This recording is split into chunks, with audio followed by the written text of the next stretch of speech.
Martin is one of those Negroes too. So they'll act down once they get around black folks. See, that's the trick, see?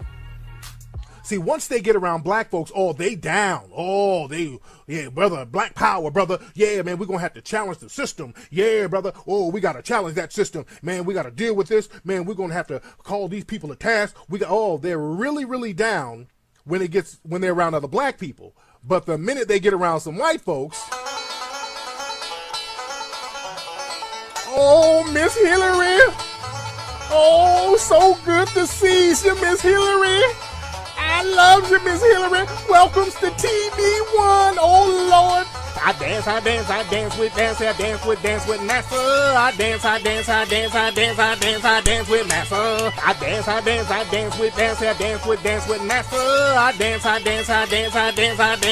with NASA. I dance with NASA. I dance with NASA. Welcome to TV1. My name is Boule Bird Rollie. How's everybody doing? Welcome to TV1. We got a few things to talk about real quickly. First of all, I'd like to welcome everybody to the show. Thank you so much for tuning in. I am your balding owl with an S curl. I have on my ascot, as you can see. I was just buck dancing for the Hillary Clinton, but that was for levity. I'm not going to be here too long. But first of all, can somebody please bring some pink oil moisturizer for my S curl? Hold on, wait. Thank you so much. Yep. Anyway, how's my S curl looking? Yep. Is my S curl and my ascot looking okay? Yep. Anyway, we're gonna go back to the regular show. I just wanted to let you know that we're gonna have some more bug dancing on TV. TV1. So we'll be right back after these messages. I dance with massa. Oh, let's cut a jig for you, massa. I just love you. Ray! Oh, Lord. And that's just how that nigga acts when he gets around Hillary Clinton or any other white people. So Roland Martin is one of those Negroes too. So they'll act down once they get around black folks. See, that's the trick. All right. All right, what's going on, fam? Oh, God. Okay, we're back to the regular show. How's everybody doing? Yeah, it was Rollie the Boule Bird had to come in and give a shout out real quick. Yeah, I had to introduce Rollie the Boule Bird. I'm childish as fucking hell. I can't help it. I'm petty. I'm sorry. How I'm gonna stop being petty? How I'm gonna stop?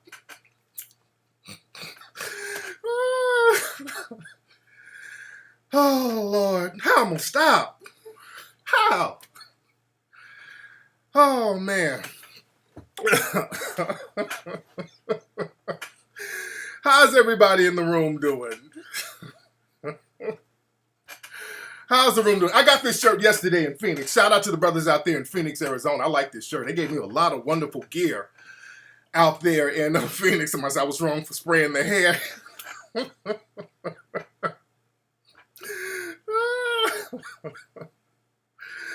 Oh, God. Oh, gosh. Oh, I got to do some skits with Crispy and the Boule Bird, Rollie the Boule Bird. Oh, God, why am I so damn petty? So anyway, how's everybody doing, man? What's up, man? I'm officially done with my tour. I'm so glad, man. I've been touring for months, it feels like, man. I took a little break for a couple of weeks. Now, I've been all over, man. How long have I've been touring for a few months? Right before the release of Hidden Colors, and then there was the release of Hidden Colors, then after. So I've been all over the place, man. So I I'm glad to be able to take a break. No more touring for me for a while. Who is this hitting me up? Hold on 1 second. Hold on 1 second. Hold on, my daughter. Hold on 1 second. 1 second, my daughter's texting me. Hold on 1 second, y'all. Hold on. Man. But shout out to Phoenix. Shout out to Phoenix, Arizona. We had a great time out there. And people are still trying to get me to we had a great time in Cleveland, man. That was a beautiful time. And people are still trying to book me for other cities. I'm like, I let everybody know I'm not doing anything for the next couple of months at least. For the next few months at least, I'm not going anywhere. Even when I'm coming home, I'm at the airport. There was some students from Florida, I think Florida A&M. Shout out to the kids there. They saw me and they were like, "We want you to come to the school. Can you?" I said, "Just email me. We'll talk about it." So people are still trying to get me to come out to places. I gotta chill. I have to chill. What is my daughter talking about? Y'all bear with me for a minute. Okay, I'll call her back in a minute. Is that Rollie the Boule bird? Where's Ola? Ola in the house? Where's Ola? Where is Ola? Man. What's up? Let me let Ola be a mod in here real quick. Let me let Ola moderate the room. Yeah, brother Brother Kaba was, he's always phenomenal. Yeah, but I gotta do a crispy Rollie the Boule bird. We ought to have like a coon-a-thon with them. I gotta do some skits with them together. Speaking of the real crispy, people telling me something. People were hitting me up talking about, and I don't like talking about the real crispy, that he was gonna do a lecture, a debate against Brother Polite. I told him, I said, y'all know good and crispy ain't about to do no damn debate. I told niggas that months ago. You're like, man, what you think about the debate with Crispy and Polite? Oh, yo, Crispy ain't about to do no damn debate. You really think Crispy's gonna show up with a room full of dudes? some men? You think Crispy's gonna show up around a bunch of men in Harlem? You really thought that? And then somebody just told me he canceled. I'm like, he wasn't never gonna do it in the first damn place. That fucking coward fucking coon. Come on now. Y'all niggas should have known that. Nigga ain't about to do no damn debate in Harlem with a bunch of men in there. That nigga know that it ain't safe. And just he ain't built like that. You know that nigga's bitch made. What part of bitch made don't you understand? Hey, yeah, if it's a bunch of women he can jump on, yeah, he'll go there. Yeah, he canceled, of course. He didn't cancel. He wasn't gonna do it in the first place. He was just saying some shit for attention. That nigga ain't about to be in no room full of grown ass men. That stupid shit don't fly. You saw how that nigga was looking when one of my people ran up on his ass at that bullshit he was doing out here in LA. You saw how shook he was when one nigga ran up on him. And I was in Phoenix. There was another cat who said he ran up on him in DC. Crispy ain't. That nigga ain't about to go nowhere where no real ass dudes are gonna be. That nigga's in Phoenix looking for that nigga now. Come on. Man, what's up, Mulatto Thoughts? What's up, Texas Lady? Man, and define systematic racism? Hell, white supremacy. That's what systematic racism is. That's the only form of systematic racism, is white supremacy.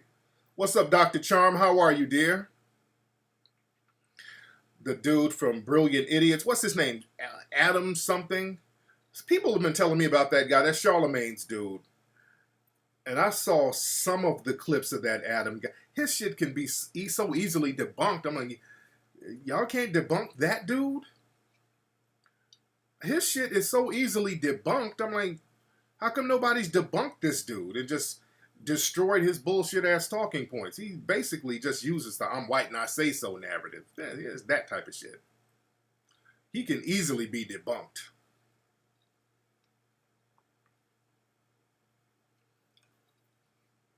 Man. What's up, Milky? Man. All right, Lex Noor. You don't have to post the same thing over and over again. Hold on. What's she say? Hold on 1 second.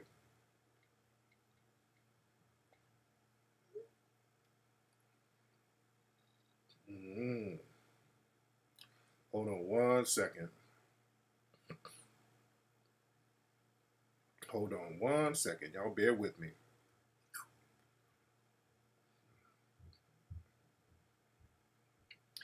Y'all bear with me 1 second. My daughter.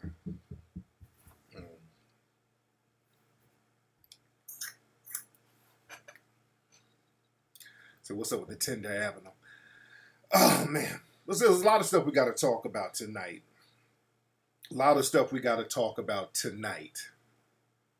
I'm going to get into Dr. Sebi in one moment. Y'all bear with me.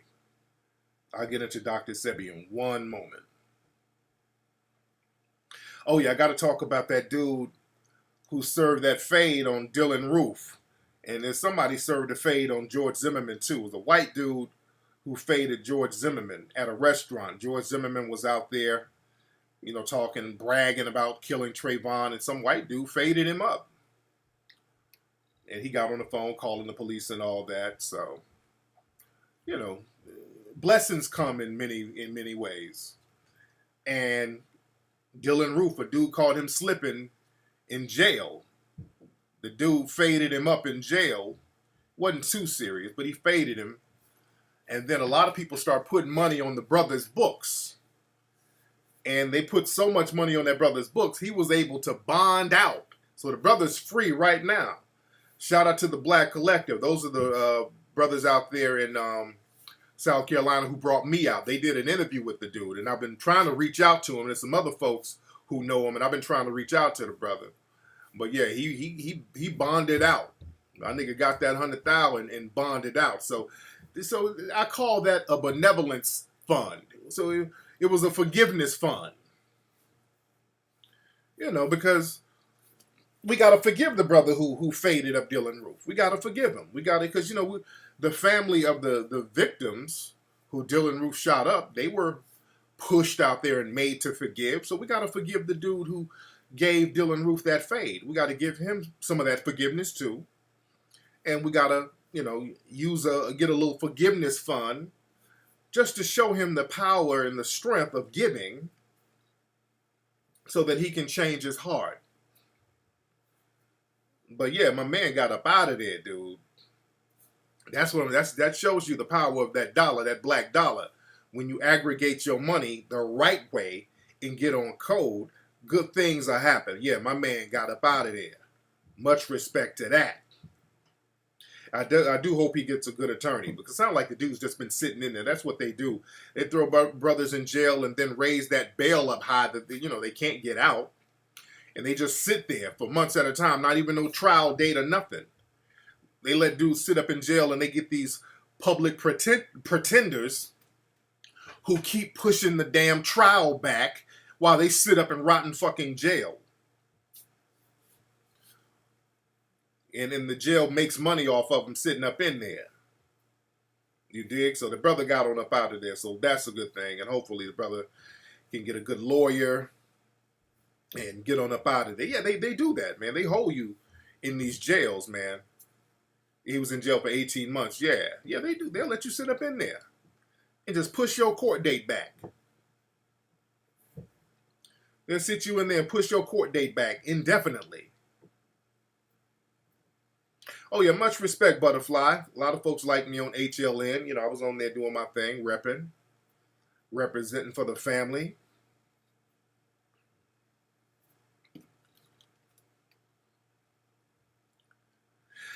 And again, shout out to the family of our sister, the young lady who got executed our sister who got executed. What was that? Hold on 1 second.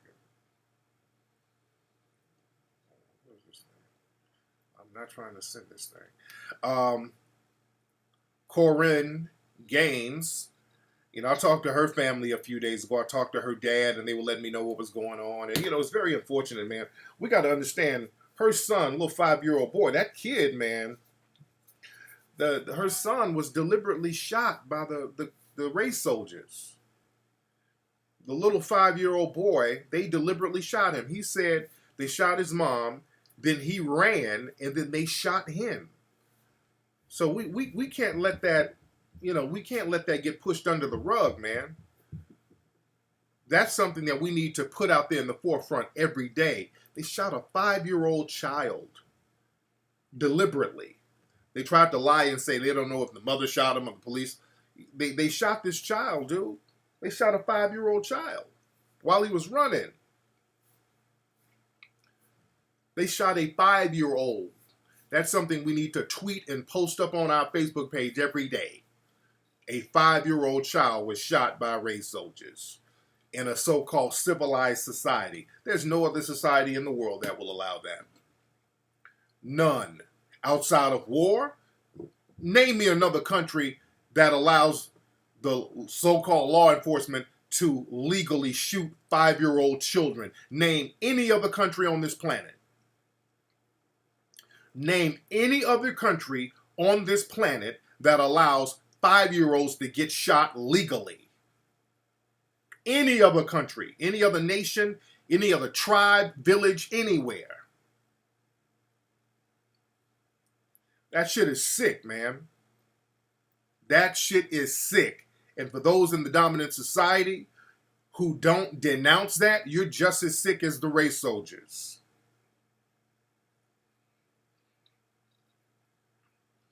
You deliberately shoot a damn 5-year-old. That's beyond human rights violations. The UN is a damn joke. The UN is a goddamn joke at this point. If they don't step in, which they're showing their powerlessness. If you're powerless, UN, just say it. Let's stop pretending that you're all about human rights and all that. And you have 5-year-olds deliberately getting shot. There's no reason to shoot a 5-year-old and let people get away with it. They don't even do that in Brazil. They don't do that nowhere. You can't shoot a 5-year-old in Brazil. You go to jail. I would love to get on Fox News. I would love to get on Fox News. Love to. Yeah, the UN is owned by the US. That's what it seems like. That's what it looks like. So they need to stop pretending. Man. Let me see who's on the phone. We got a lot of folks calling up. What's up? Who's calling? Hello? Uh-oh. Lost the call, folks. But, yeah, the brother, I can't think of his name, the brother who gave Dylan Roof that fade. I hope everything is all right with him. Cats need to look out for him, make sure he gets his lawyer game in order and all that. What's up? Who's calling? What the fuck is up with the phone, man? Hold on. Let me see if it's... Hold on. Wait. Okay, I'm pushing the wrong button. That's what it is. I'm pushing the wrong button. It's okay. All right. I think I'm pushing the wrong button. Oh, yeah, I've seen a lot of coon-ass dudes justify that sister getting shot. And a lot of black men. There's some cowardly coon-ass so-called black males. I won't even call them men. But I've seen a lot of that.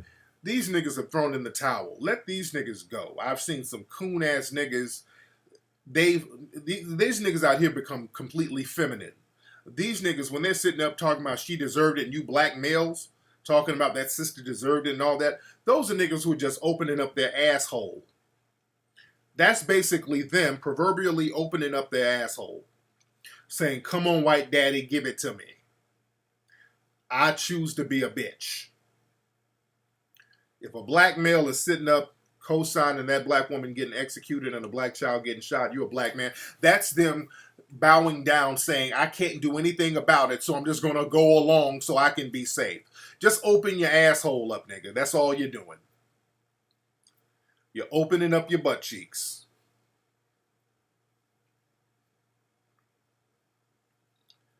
Because that sister, hell, she riding harder than some of these dudes. Now, there's a lot of shit that she should not have done, you know, but she's like, fuck it.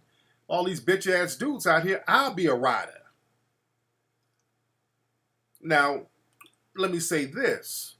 In the system of white supremacy that we live in, you got to understand you are a prisoner of war. And I understand her as a woman, especially a black woman. You don't feel like you have any protection, which none of us who are classified as black really have protection like that. So as prisoners of war, like our brother Neely Fuller said, like Khalid Muhammad used to tell us, act like a prisoner of war. When you are stopped by a race soldier suspect, you are caught behind enemy lines. We got to get the concept of a war. That's something that a lot of black folks don't want to accept. You are in a war. They've been waging war on you for 500 years. I'm going to get on that sovereign bullshit in a minute too, but they've been waging war on you for 500 years. Their uniforms change. Sometimes it's blue, sometimes it's gray, but your uniform is your melanin. That's your uniform. And your uniform is the enemy uniform. So when you get caught behind enemy lines, when you see those red and blue lights, you're going to have to act like a troop somewhere who's in Vietnam, who got caught in Vietnam. If you got caught by the Viet Cong troops, you better comply. Keep your mouth shut and comply. You are now taken as hostage. Black folks got this thing where you start yelling about your rights and then you start trying to show out and all that. That don't work. As prisoners of war, we don't really have any rights. The Constitution is not valid. The Constitution is trumped by the I'm white and I say so law. That's why the Constitution is constantly broken when it comes to protecting black people's rights. The Constitution gets repeatedly broken when it comes to the rights of black people. That means it's not even valid. It's the white and say so law. I'm white and I say so law. That's the only law that works.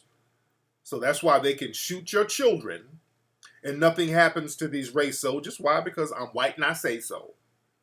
Damn a Constitution. Just like the brother who just got shot and killed in Chicago, Paul O'Neill. The race soldiers there violated their own police policies. You're not supposed to shoot and move in cars when there's no danger to you. This police officer, race soldier, jumped in front of the car to shoot. Then they tried to say that Paul was trying to run the cops over, but no, the officer jumped in front of the car and started shooting. So they have laws in Illinois where you're specifically not supposed to shoot at moving vehicles if only the vehicle is the thing that's in danger. So they, not only did they shoot at the vehicle, they shot the brother in the back and then stomped him out and turned their cameras off. So they executed the guy for stealing a car. And nothing is going to happen to those race soldiers. Constitution doesn't work for you. They punish you by the Constitution, but the Constitution doesn't work for you because we don't live under constitutional law. We live under the I'm white and I say so law. So with that being said, when you are stopped by a race soldier or a suspected race soldier, you comply. Just comply. You're caught. You're caught behind enemy lines in a very dangerous situation where this person has the authority and the right and the incentive to murder you as a melanoid person. Not only will this person, this race soldier, not be punished, the race soldier, when he murders you, he will be rewarded. So they have an incentive to murder you. They're targeting you and coming up off targeting you. Just like in a war. In a war, you get medals of honor in war. Killing you, family, is a come up for these race soldiers. So you out here yelling, I got my rights, I'm sovereign. No. That's what they want you to think. That's what they want you to do. They want you to give them a justification, because while you're doing all that yelling, talking about your rights, they're thinking about all the great things they're going to get with the donation money from the white supremacists who's going to support them for shooting you. They're thinking about all that union money, all the money that they're going to get for blowing your brains out. They're going to get that Darren Wilson treatment, where Darren Wilson is a hero in white supremacist society. George Zimmerman is a hero in white supremacist society. They have bounties on us right now, family. Illustrious is trolling. I see what he's saying. Okay, he is trolling. So a lot of people saying Illustrious is trolling. So, Ola, you didn't catch Illustrious, brother? Where's Illustrious? I can't see the name. Okay, I see it. I just saw it. Hold on. Where is he? Where is he? Where is he? Blacks are permanent underclass. Okay. Trying to see where he's trolling.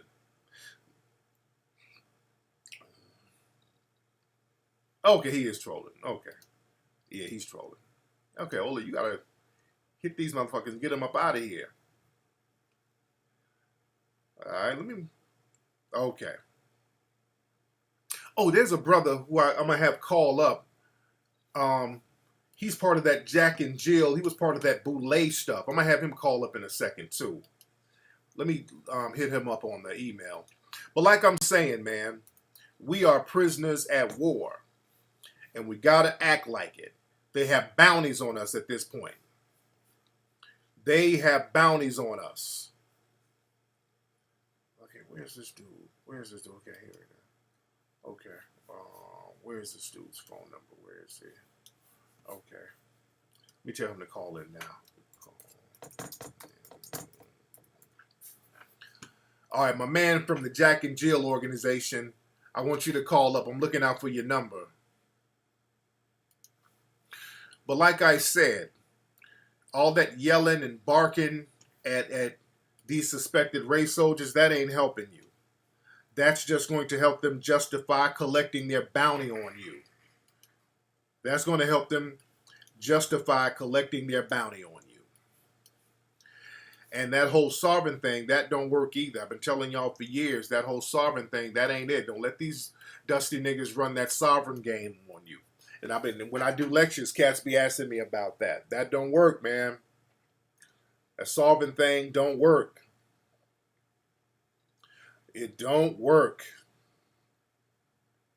The whites, because the laws have to be backed up by something. That's the thing about a law. I want y'all sovereign cats to understand this. Any law that you have has to be backed up militarily. Black folks don't have a military. There's no big daddy that can help you out or back you up. So laws have to be backed up by military force. We don't have it. We don't have it. A lot of cats use the Moorish sovereignty thing and all that, because what they do, they start quoting statutes from like the 1790s. One thing in particular they quote is the Sundry Free Moors Act of, I think, 1791, 1793, something like that. 1790 is the Sundry Free Moors Act, where there were some black people in Virginia, I think, who knew their Moorish status at the time. There was a law stating that, because Morocco was a superpower at the time, and Morocco had a strong military, and there were a lot of Africans who were enslaved that were brought over here that were subject to the king of Morocco, and there was a law saying that any persons who were the subject of the king of Morocco are supposed to be freed over here. You can't enslave them. There's another book about that called Prince Among Slaves, about this brother who he knew his Moorish status and he was supposed to be freed. He spent a lot of time enslaved over here. I'm breaking this down. I want y'all to feel me. So back then, Morocco was a superpower. Morocco gave the United States, the first treaty the United States had was with Morocco, because Morocco would capture U.S. naval vessels and hold them hostage. So the U.S. could be reprimanded by Morocco at the time. Africa was a superpower. So that's why they had to honor some of those treaties, because Morocco over in Africa, it was a superpower at the time. They had a strong military. Yes, get that book, A Prince Among Slaves. It was a guy they found out that he was a subject of Morocco and they had to free him. They captured this brother, Sukman, I forgot what his name was, but they captured him, brought him over here. A white guy recognized him. That's how he got his freedom, because a white guy came over, because a white guy was over in Africa, and this brother's family looked out for this white guy.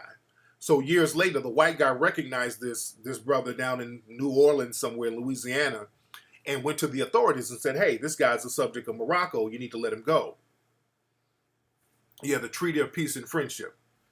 So again, it's all about military. You gotta have military backing. So at that time, that statute worked because Africa had somewhat of a superpower as far as military in certain parts of Africa. Now it ain't popping like that no more. Yeah, it ain't popping like that no more. So now cats think they can go use those old statutes and just run up in court with a piece of paper and nothing to back it up. It don't work no more. You have nothing to back up the law. Morocco is not a superpower like that no more. Solomon, yeah. So that's the thing. There's nothing to back it up. The Fulani Nation, right.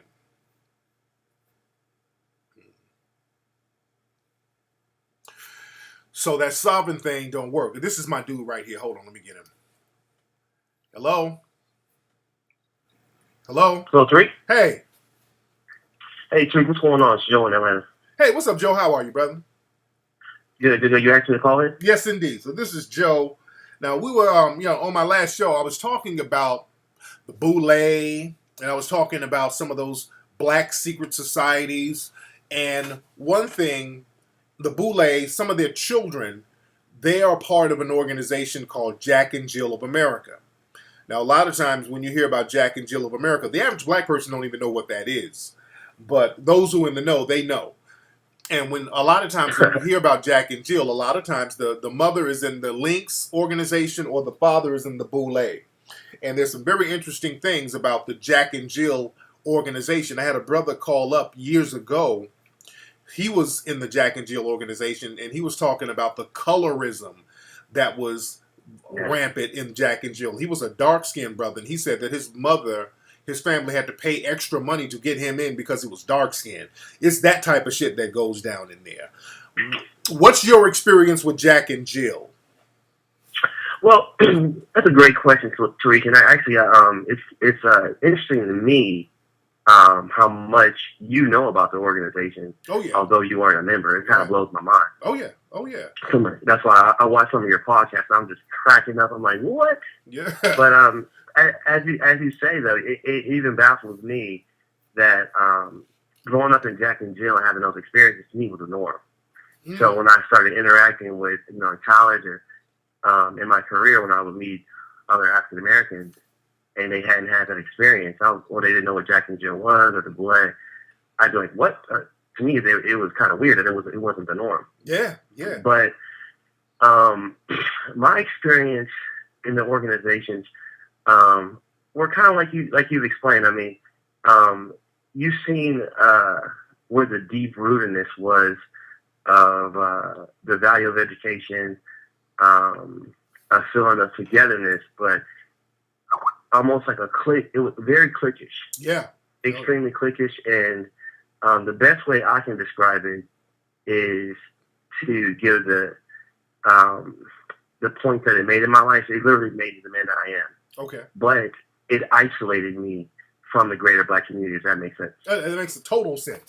That's what it was designed. Actually, that was the design of Jack and Jill, because the thing is, a lot of upper echelon black people who were allowed to have certain levels of wealth, they couldn't be accepted by white society, and they didn't want to associate with regular black society, because there's some, I give them this. there's some brothers that will hate when they see black folks doing a little better. You know, that's a reality. But a lot of them, it goes beyond that. They just didn't want to be associated with the rest of the darkies. So they created. Yeah, and let me tell you, let me switch on to it, but I'm gonna piggyback on your point, and there's a couple of things. I was actually talking with my best friend, and his dad and my dad, they're literally in the same fraternity chapter, and him and I have been friends since we were small kids, and we both grew up in Jacksonville together. Yeah. And we were just kind of talking. I was like, hey, maybe young Tariq, he wants me to talk about this, and we both were talking about our experiences in Jacksonville, and I'll give you one of mine, and this was literally a heartbreaking situation for me. When I mean the Jack and Jill kids, and just to really put the business out there, we don't grow up typically how the average Black American kid grows up. Right. It's usually six-figure income households. I had friends I was growing up with who their parents were literally millionaires. Yeah. And with that being said, it's almost like forced friendships form the time you're a child. Oh, yeah. And so most of my friends were, whether I liked it or not, kind of handpicked by my parents. Oh, yeah. Oh, yeah. And so I'll give you the example I can give you. It's even hard for me to talk about it, but I remember a time where we would all go-kart racing at one of my friend's house. His dad literally built him a go-kart around the house. Oh, wow. It was unimaginable. Thinking about it now. We were out there, and one of the kids who was there, he wasn't a part of Jack and Jill. I don't remember how he got to the house or whatever, but what I do remember is I was being a kid going into the kitchen, I heard the mothers primarily on Jack and Jill. They do, yes. I heard the mothers within the conversation they were having about the kid, and it was very mean, nasty. Almost like I don't even want the kids playing with him. Wow. What they say about it? I don't remember exactly, but I just remember words that, almost talking about his parents, like his parents really aren't, up to par. How do we know this? How do we know this kid? And it was just like, he's not one of us. Right. And kids pick up on that energy when the parents really don't want this kid around. Yeah. And our behavior towards this kid, and I remember too, very dark-skinned kid, just typical, and the thing about it too is this actually came from some of the mothers in there who were dark-skinned. Oh, yeah. In the organization, my friend Brandon, they were some of the worst, to be honest with you. They were some of the worst. Oh, yeah. Yeah, my friend Brandon, the one I'm talking about, both his parents were very dark. They were both gynecologists, and they were some of the worst in there with the attitudes. I remember, Tariq, they were so mean to this kid that he literally was crying. Wow. Like he had got a behind whooping. And I remember just feeling so bad, and he just felt ostracized, like he didn't belong there. Right. I mean, that was one of my experiences. Another that I'll give you, this was happened to my best friend while his parents actually pulled their kids out of Jack and Jill. And to tell the listeners again, I mean, this is an organization full of business people, doctors, lawyers, you name it. There was an incident where one of the teenagers, when we were teenagers at this time, about 16 years old. Like I said, we've all known each other since we were like 4 or 5. Right. And one of my other buddies goes to the mall, predominantly white area where he goes to high school. He goes to the mall and he's detained by mall security. And keep in mind, he wasn't stealing anything. He's literally detained by mall security. Okay. I mean, and one of his parents is an attorney, the other is a doctor. Okay. And rather than the parents, stand up for their kid, they chose to just let bygones be bygones. And one of my friends, his parents, they were outraged. They're like, if you guys aren't willing to stand up for your kids, what the hell are we all coming together for? Right. And so you've seen a lot of that. It's like, here are these people that have all these connections around the city, doctors, lawyers, and whoever else that can literally move and shake. But when it came to rocking the boat with prominent whites, you didn't really see that. You didn't see exactly that's where it's trying to stop. Yeah, that's where it kind of said, you know what, we want you to stand up to the rich white elite because they're nothing with our own kids. They're just plantation Negroes who got Extra biscuits. That's all they are. That's all they are. Just, you know what, and it's interesting too that you bring up some of these points, man, because you know what, I would actually say this. My hat goes off to even Roland Martin. I think he reminds me of a lot of the men I had in my life. Very educated, very smart, very articulate. But when it comes to prominent whites, yeah, that's where the ball stops. yeah. So when you think about the average black person, this is a conversation me and my best friend were having. When you think about people in these, the Jack and Jills, the Boulets, and in these, higher ups in the fraternities, when it comes to lower ranking average whites, now the average black person, because of the system of white supremacy, may look at them and say, "Oh, you're better than me just because they're white." Right. Now, I was raised as a kid. I was like, "This person is not better than you because they're white." That's BS.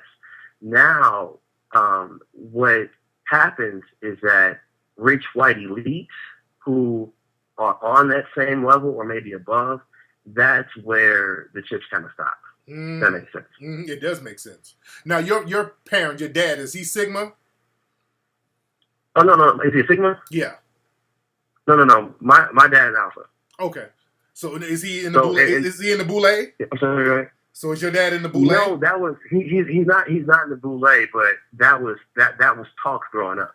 Like, I mean, those conversations, like, hey, I'm thinking that he had friends that were. Okay. And so, in terms of the Sigma Child and the Boule, those are conversations that, I mean, that was just like a normal, hearing the Boule or Jackie, those were just words that weren't like, what's that, growing up. Okay.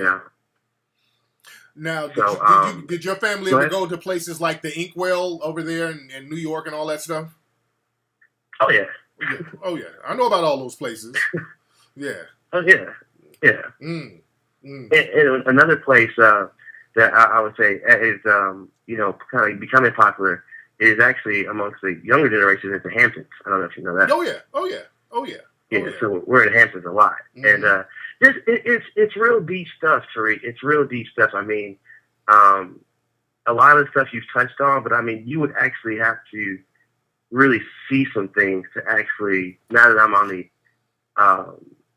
I can look back and see for what it is. These things actually run as deep as in the churches. For instance, my entire church that I grew up in was Greek letter affiliated, Jack and Jill kids. And the thing about it, it's so deep. It's on a level where you're almost born into it. Yeah, it's heavy. It's very heavy. Did you go to like that debutante ball thing? Did they? Oh yeah. Okay. I was. So my dad's fraternity sponsored the Boule every year. So I was I'm in the fraternity now as well. But I was in the Alpha Boule. So you're more so groomed from this. Oh yeah. From the time you're a small child on up. But the thing about it is that I would say that there's a lot of positives that come out of it. I think actually, and you actually get less what you call the Negro bedwinters. You actually get less of that. Mm-hmm. Those type of girls that are a part of that. And the reason being is they're used to seeing black men who are successful. And that's one thing. So I will give you that. I will give you that. The women that I know who grew up in Jack and Jill, actually, the women are actually cool. The girls are cool. Sometimes the mothers be on some bullshit, but the girls are cool. But their mothers be. I 100% agree with that. Yeah, the mothers be on some coon train shit, but the girls are usually cool as hell. But some of the dudes be on that bullshit because what I noticed about the Boule, a lot of not the Boule, but Jack and Jill. All that debutante ball thing, a lot of it used to be, I don't know if it is now, it used to be all about breeding light girls and light guys. It was all about that shit for a long time. Yes, that's very true. Yeah. And that's extremely true. And honestly, you would be surprised, but I'm not a dark-skinned guy, and my family's not, we're not dark, but it was, the people, I would say, in Jack and Jill or in those organizations, usually it was, some of the meanest damn people that you find in there with money who are the biggest assholes on the planet were some of the darker people in there. Yeah. Oh, yeah. They were the meanest. Like the example that I was giving you earlier,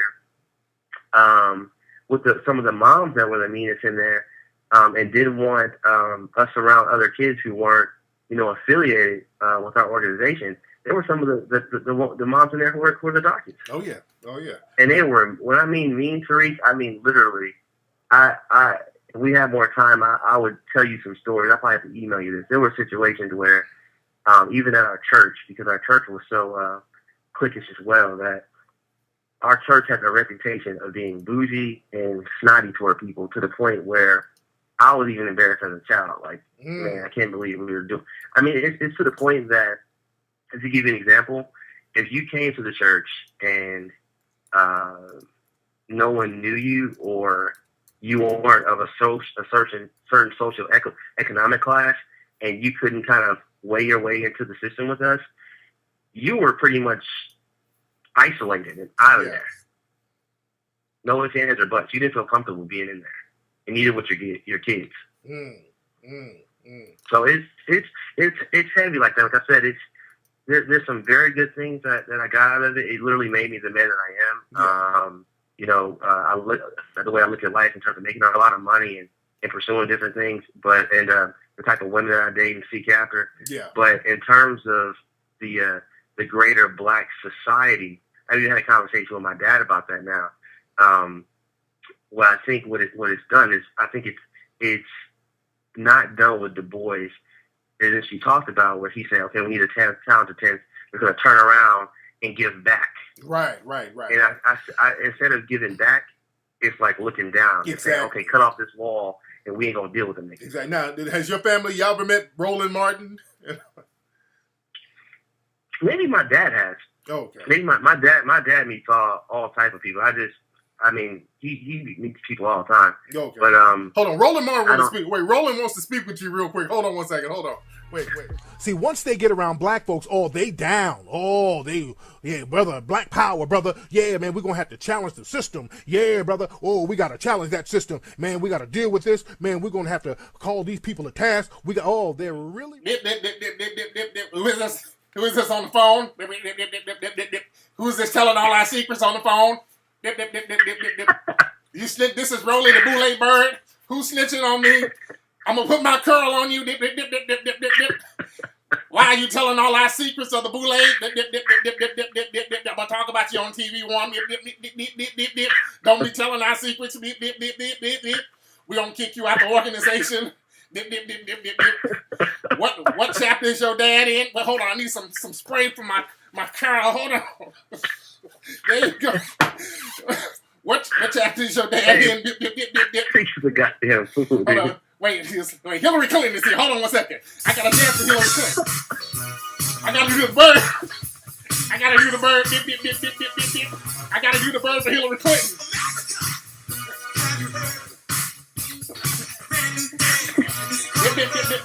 Vote for Hillary. Vote for Hillary Clinton. Here we go now. Vote for Hillary. We'll be right back. Really down when they're around other Black people, but the minute they get around some white folks, Miss Hillary. So good to see you, Miss Hillary. I love you. We're back. All right, Joe. Anyway, you're right, man. You know what? This is it, and I honestly did. I mean, like toward, like in the last couple of days, and I was like, man, I feel like I'm damn it. I'm told the lines here because something needs to be done in terms of the Black community as a whole. Attacking the system of white supremacy that affects all of us on every level. Yeah. But at the same time, too, I was like, man, I don't want to feel like I'm selling out these people that have such an impact in my life. But there's a lot of fucked up stuff that goes on in there. Yeah. In terms of ostracizing the greater Black society, that I'm like, we should be helping people. Absolutely. Anyway, bro, I got to get some other calls here, brother. Man, thank you for the. Thanks so much. Thank you. No problem, man. All right, Joe. Thank you, brother. All right, that's Joe. I'm still laughing at the Boule bird. That's so funny. Man. Oh, Lord.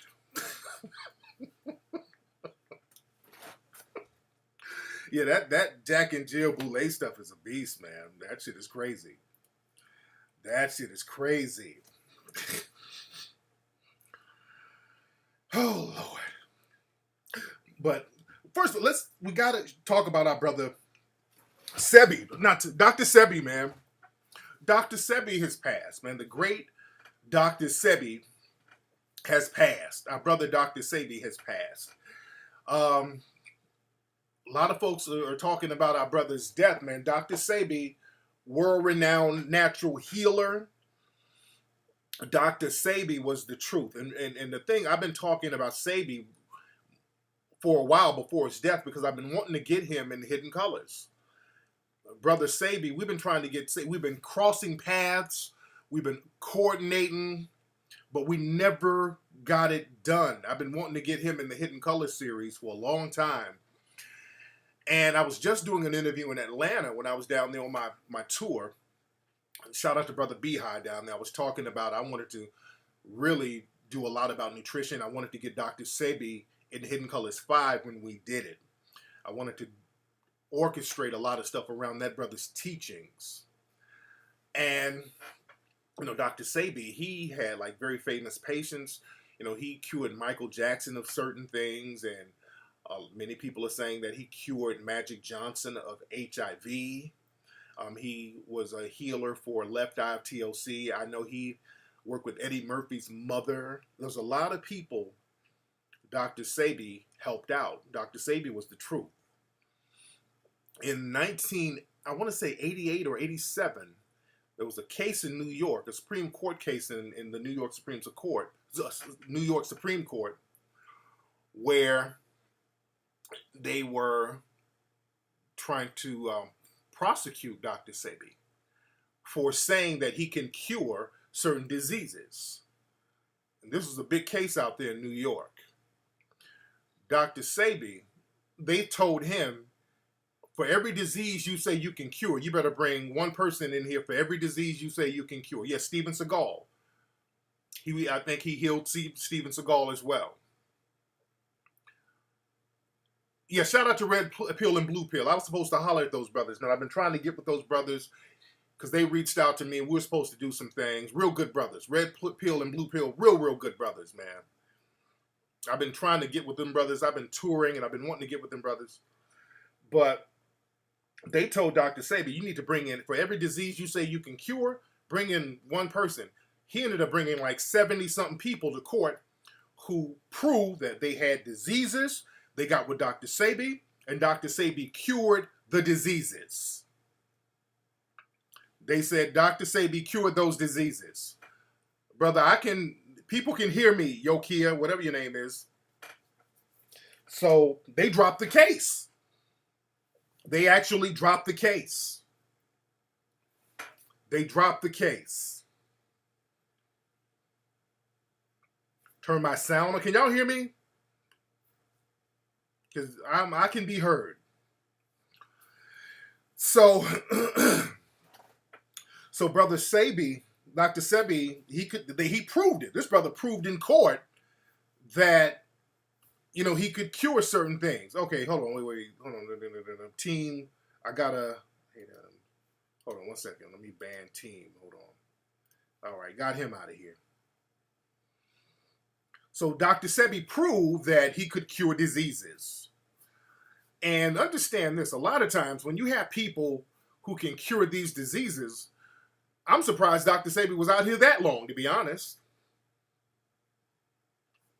I'm surprised he was out here that long. I know he was going back and forth from here in Honduras and all that stuff. So I think being in Honduras kind of kept him safe for a long time. Living in another country, that kept him safe for a long time. Because there was a brother, I remember in the early 90s. I cannot remember this brother's name to save my life. It was another brother. I want to say his name was Miles something. Miles Zier. It was something. I read about this brother who found a cure for HIV, and nobody heard from that brother since. I heard about this dude in the early 90s. He found a cure for HIV, and that brother disappeared from the damn planet. His name was Miles something, and I cannot figure out what his last name was. But Dr. Sebi has been curing people with proof for years. And, the mainstream media, they've always downplayed him because a lot of natural doctors, they are targeted.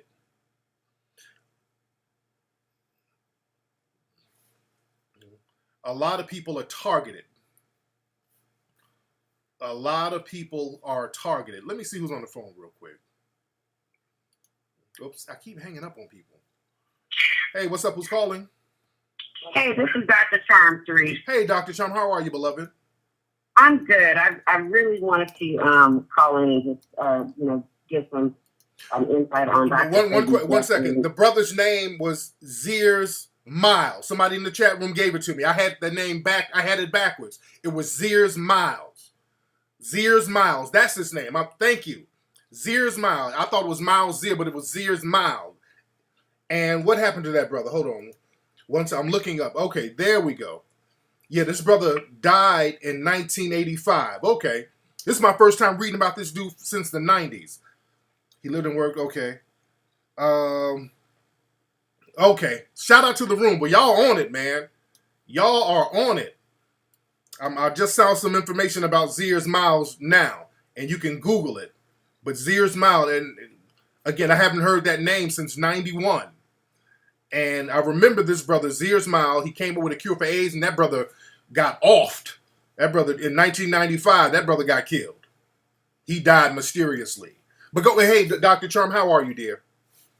I'm fine. I'm, as a naturopathic doctor myself, I am concerned with what's been going on because there have been so many holistic and alternative medical practitioners who have been, passing away under suspicious circumstances. Yes. So, it's really been in the news. I mean, even, I'm required to have continuing education to maintain my license. And, we have naturopathic medical conferences. And I've gone to conferences where, there have been colleagues who said, well, I've been curing, this type of cancer with my patients, but I don't really want it to get out because then, the regular medical board will come for me. And, so it's really disconcerting that we have to be afraid to help patients. I've pulled many patients off of prescription medication and done alternative and natural care, prevented children from having to go on Ritalin. Yeah. And, that's a wonderful feeling, but to be concerned like, oh, okay, am I going to become active because I'm helping people? Absolutely. So have you had any scares like that of somebody kind of coming at you, kind of trying to shut you up? Well, it's just that I think that some of our colleagues, like when they start getting really big, like one of the doctors who trained me on IV nutrition, Dr. Paul Anderson, he went to the airport. He's been working with this clinic in Mexico where they're doing, because their laws are a little bit different and they have a lot of cancer centers. I think Coretta Scott King, when she was looking for help for her, which she eventually passed away from, I can't remember what type of cancer it was, but she sought treatment in Mexico. So he's been working with the clinic there, and he was, we're on Facebook, and he posted in his IV group that he got stopped at the airport, and he was at the airport and was getting ready to fly, and one of the gate agents say, "Hey, Dr. Anderson, you're on the watch list." He had no idea. Yeah, and he just presented to the FDA because what they've been doing is attacking our compounding pharmacy privileges. They're trying to take away the natural hormones, which we're able to prescribe to women to help with high flash and men to help with low testosterone for erectile dysfunction and sexual dysfunction, and women who are having menopause and hot flashes and these symptoms that really shouldn't be there. And we get the medication processed at certain pharmacies called compounding pharmacies, where we call in a prescription and it has certain things. And it's a drug, it's a prescription drug, but it's made kind of to a recipe. Okay. And the FDA has been coming after our bioidentical hormone replacement in the compounding pharmacy, and he actually just testified.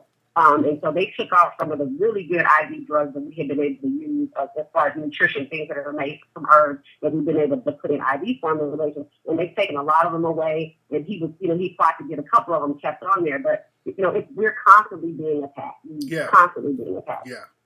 Man, thank you so much for the call, Dr. Charm. Okay, and I just wanted to mention, I know when I met you, you had said you wish I had a website, so I wanted to let the community know that I do have a website now, and it's drcharmnutrition.webs.com, and I'm doing virtual wellness consultations. So Okay. drcharmnutrition.webs.com, and I'll post it in the room. Perfect. Thank you so much, dear. All right. Thank you. I would like to talk to Tahuti.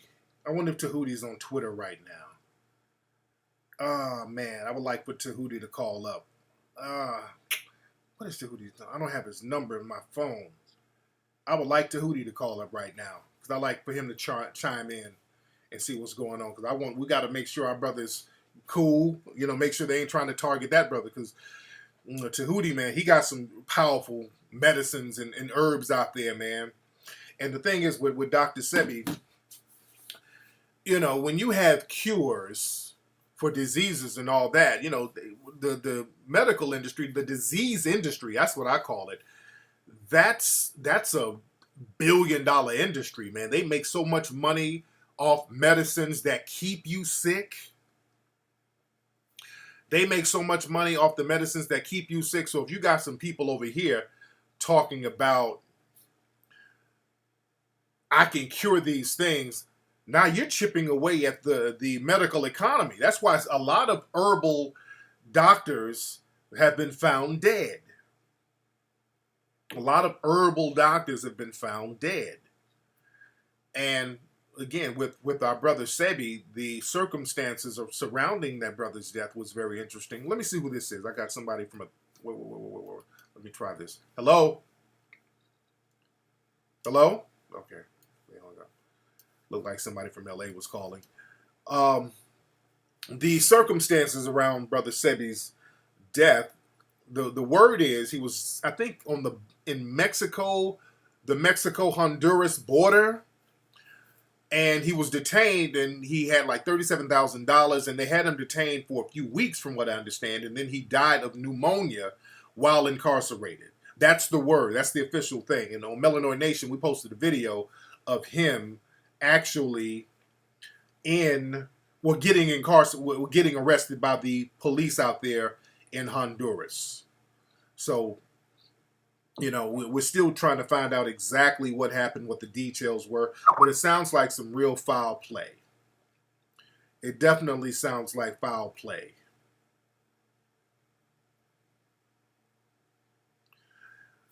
You know, real funny style stuff.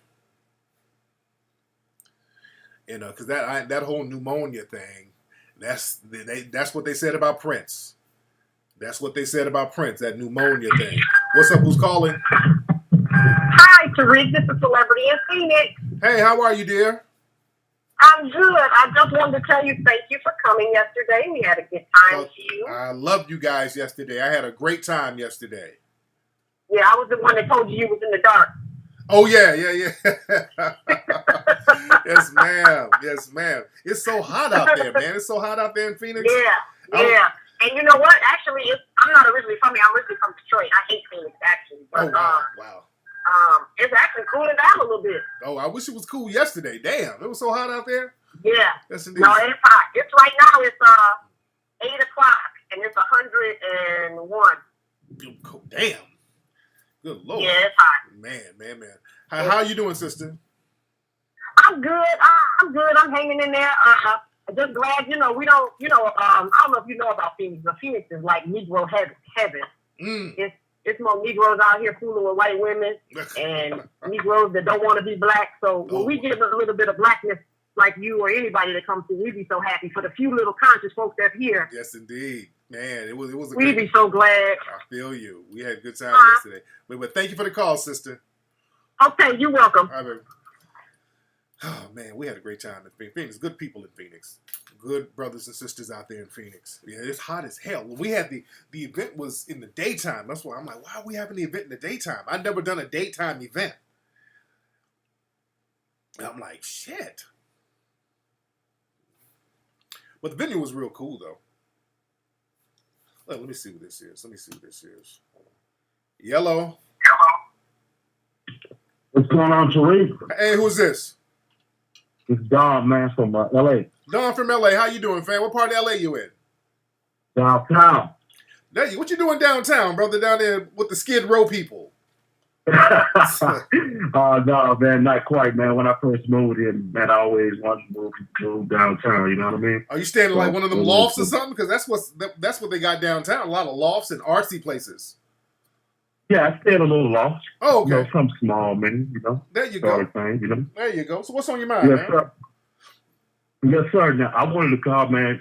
First of all, I wanted to thank you for everything you do, man. I've been listening to you since 2010. I remember when I first moved to LA, man, you told me some stuff that was so prophetic. Everything you told me ended up happening. It was just about staying positive and things of that nature when I called in. So appreciate that. Yes, sir. But I wanted to know personally, man, have you ever been in a situation where you had to personally charge a relative to the game because they had too much Kundalini energy? And the reason I say that, with this whole situation that happened in Baltimore this week, I have this cousin who basically, man, to make a long story short, she's like a hood rat. She doesn't want to admit to it, and she's like a Negro bedwench, so it's like all wrapped in one. Was she got a white dude? Was she got a white dude? Yeah, but it's like, man, like, dude, like a trashy, you know, like real trashy dude. Oh, yeah. But she has this thing where she always sort of makes excuses for him. And when this whole Korean thing came up this past week, she looks at these videos about, you know, bashing black men or those type of things. Yeah. And I was telling them, like, yo, the only brothers I knew that were not sticking up for black women was like simps. I was like, I don't know no dude who's co-signing that sister getting killed like that. But no matter how much you tell her, it's like she wants to defend this dude's fuckery. Like, I mean, and it's gotten to a point where, man, it's sort of like separated the family in a sense, because I've tried my best to sort of like lace her with game over the years, man, but she don't want to listen. And I'm just sort of wondering, have you ever had to be in a situation where you said, fuck it, man, like I just don't have to charge you to the game? Look, man, you understand this. There is nothing in the rule book that says you got to deal with any of your goddamn family members. There's nothing in the rule book that says that. If there's somebody in your family that's on that dumb shit, who's not on no code, who's a Negro bedwench, you got every right to charge them to the game, man. There's nothing that says you're forced to deal with somebody just because they're related to you. There's some people, some of the biggest people that will fuck you up and get you messed up are your relatives. So you got to charge some of them first, because they will throw salt in your game so fast, man. Look, you have celebrities out here who will charge different relatives to the game if they're going to fuck up their ism. Hell, look, Michael Jackson charged some of his damn brothers to the game. Say, hey, y'all niggas holding me back. I got to get my solo shit popping. So, hey, man, there's nothing in the rule book that says you're forced to deal with family members if they ain't on your level, if they ain't trying to go in the direction you're trying to go in. Some people you got to charge, man, and that's just the way it is. You might have to charge mom and dad sometimes. You know, sometimes. Yeah, man, it's funny you say that, man, because it gets to that point, because like my own mom is sort of like low key, like trying to make me feel bad because I don't really want to fuck with this chick like that no more. Yeah. I mean, I love her to death, but at the same time, man, like I don't like being around a lot of negative energy. You ain't gotta be. You know, you don't have to be, dude. You're a grown ass man now, so it's time for you to get your own family cracking. That's the thing about being a grown man. You start your own family and raise your family in your image with the same ideology that you're going for. See, that's the thing about growing up.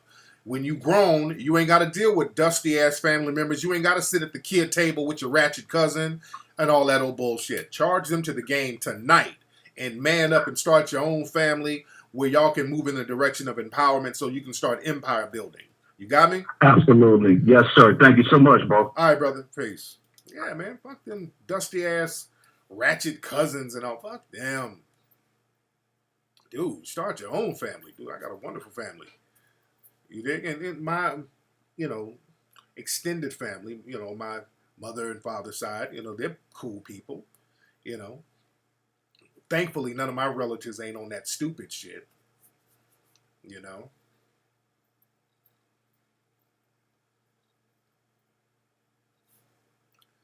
Yes, indeed. But yeah, with Dr. Sebi, though, man, it's real foul play. It's real foul play, man. That sounds like some shit, some setup shit. The fact that they had that brother in jail that long, and I don't think anybody knew what the deal was, because I think if people knew that he was in there, you know, there's something that we could have done. We could have gotten that brother out or whatever. There's something that we could have done. You know, but I'm still getting information. I'm still getting information to seeing what happened, what people knew, what did Brother Sebi's relatives know, why was he in there so long? Because again, those Honduras jails and Mexican jails, they're known to be on some bullshit. So, you know, did they get that money? They saw that money, got that money, and just kept it and just offed him so they could, you know, justify keeping that paper. So we got to see what's going on. But yeah, that 37,000, whatever it is, oh, that shit is gone. I know that shit is gone. Out there in them old corrupt jails out there. Man. But again, with these natural doctors, man, they've always been a threat to the establishment. They've always been a threat to the establishment, especially people like Dr. Sebi. Because this brother has court documents proving that he can cure AIDS and all this stuff. This brother has the receipts. So they can't just dismiss him as some kind of quack doctor. You know, they've already tried to take this brother to court, and Dr. Sebi had the receipts. So it definitely sounds like foul play. You know, this is why when we go places, when we move, when we shake, we have to correspond with each other to let each other know who's where and where's what, where we going. We need to, you know, kind of keep track of each other. So when some shit pop off, yeah, I'm gonna call and check on Dick Gregory too. Yeah. I wish I had the Pills number. Oh man, I would call. Well, it's like 11 in New York. I don't know if they're in New York. One of them might be in New York. One might be in Atlanta. So, but I might go down to Dr. Sebi's office here in LA tomorrow and get some information. He has there's an office out here in LA. So I would like to see what's going on and find out what's happening. You dig? Yeah, Dr. Sebi was the truth, man. He said, yeah, Killer Mike made a challenge to like athletes to donate money to black banks, or not donate money, but just put some money in black banks. Oh yeah, Dick Gregory is the truth. Blue and red are in New York right now? Okay. How many people in the room right now? We deep in here. I gotta go watch my show Power in a minute. And I gotta call my daughter back. She was calling me on some other stuff. How many people in the room? We heavy. We almost got 2,000 people in the room. We're in here heavy. All right, y'all, let me get up out of here. I know I did a quick show tonight. I gotta go. I would like to go on the Brilliant Idiot Show. I would love to go on the Brilliant Idiot Show. I would love to do that. When I go back to New York, I would love to go on their show to debate that dude. Anyway, y'all, let me get up out of here. I gotta go watch Power. Go to hiddencolorsfilm.com. hiddencolorsfilm.com. Go to TariqElite.com. Get all that fresh gear. TariqElite.com. Hidden Colors Film. Get your authentic copies of Hidden Colors 1, 2, and 3. And go to TariqElite.com and follow me on Instagram at TariqElite. Follow me on Twitter at Tariq Nasheed.